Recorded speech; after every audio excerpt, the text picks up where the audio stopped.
Now we will be diving deep into the question. What are the steps to becoming rational? Again, as we discussed in our last video, there are 3 points. Point number 1, becoming aware of low-grade irrationality. Point number 2, becoming aware of high-grade irrationality. Point number 3, strategies which will strengthen the thinking part of brain, which is neocortex, the conscious part of brain, the U part. Point 1, recognizing the bias, part of our solution to low-grade irrationality. So, emotions affect our thinking process and decisions below the level of awareness, the limbic brain or the midbrain. Most common emotions of them all are desire for pleasure and avoidance of pain. This is called pleasure principle. Most of us try to avoid unpleasant ideas.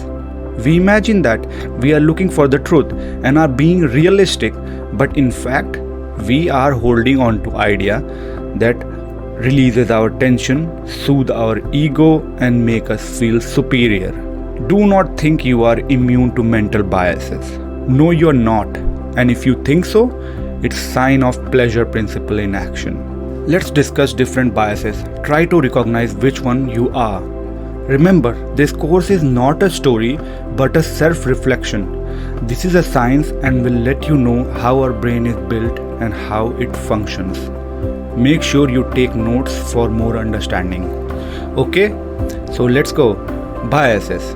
The first bias is confirmation bias. So it goes like this. I look for evidence and arrive at my decision through more or less rational process.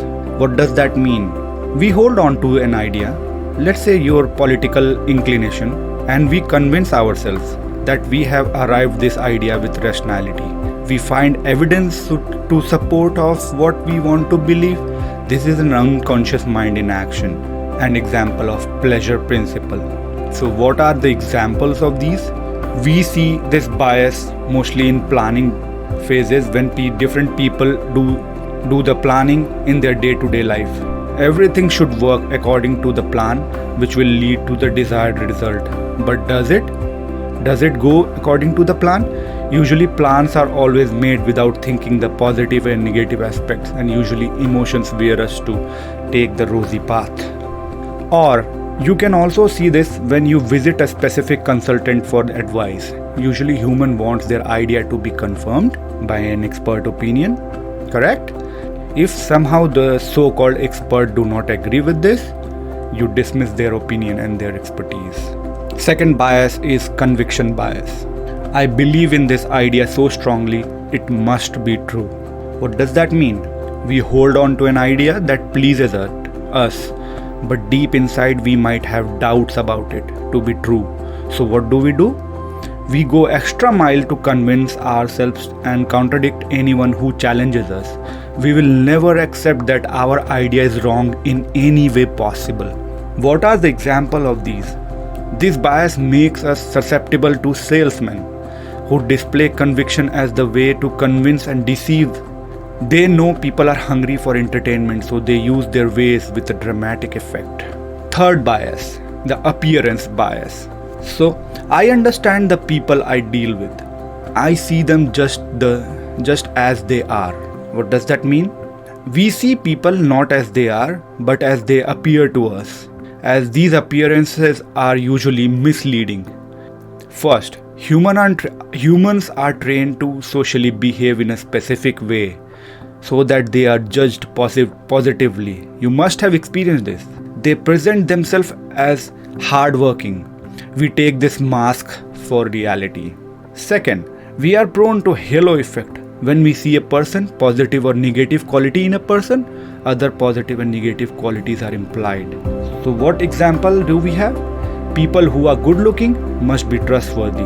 If people is successful, it is implied that person must be ethical, deserving of good fortune. Group bias. My ideas are my own. I do not listen to the group.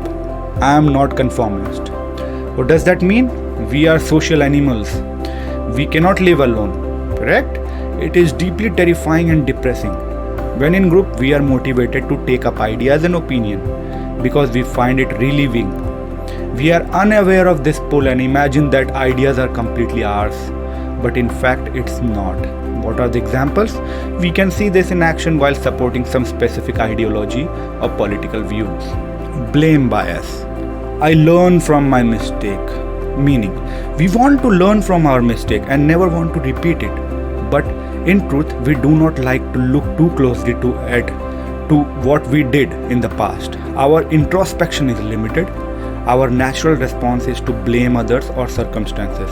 It's too painful to look at our mistakes. It pokes our ego. It overshadows our superiority. Pleasure principle actually do not let us do this and see this in us. And chances are we might become blind again.